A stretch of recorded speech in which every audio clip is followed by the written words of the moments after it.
ba na tsoro, ni ba na tsoro a raina, tunda annabi ne madafa ni ba na tsoro a raina.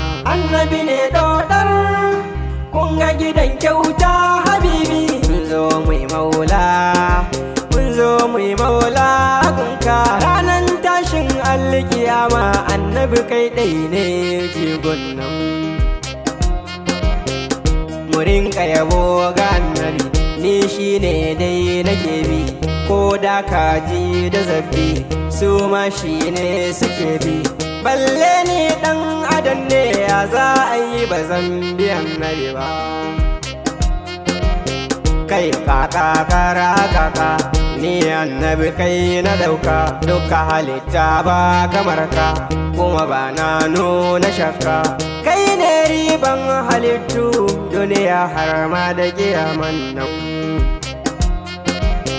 kai ne dai ba na tsoro, ko da duka za a yi taro zan dauko babban boro kuma in zama babban kwaro.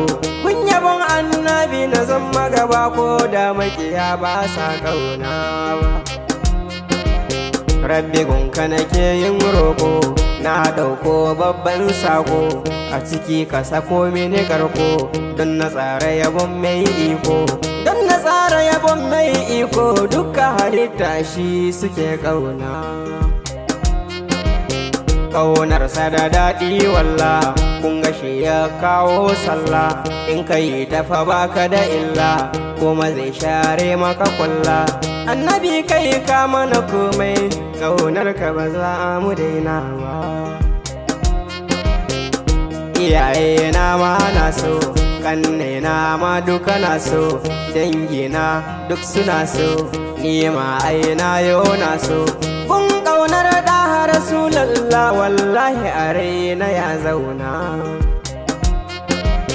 Umma ke ma bambarinki, yar annabi ce balki, ƙaunarki ya zarce baki, ke ya ce gun ma'aiki.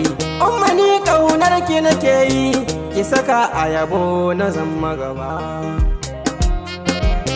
Ƙaunarki na sanya raina, ba dare kuma ba wani rana.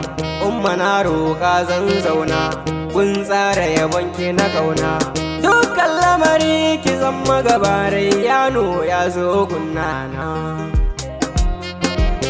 Sha zaman ki daram yar auta, ni ku ne zan wa bauta, komai ku kaso zan furta, nan ne asalin duka tsafta. Dukkanin mai son ku ya huta, makiyin ku ba zai cire ba. Umma ne nan ne zan huta, na rike kike zan mini gata, ni ba wa ne mara tsafta, zunubai sun yo mini kanta. Tunda ni dai na bi hanyar ku, ni na san ba zan ji kunya ba.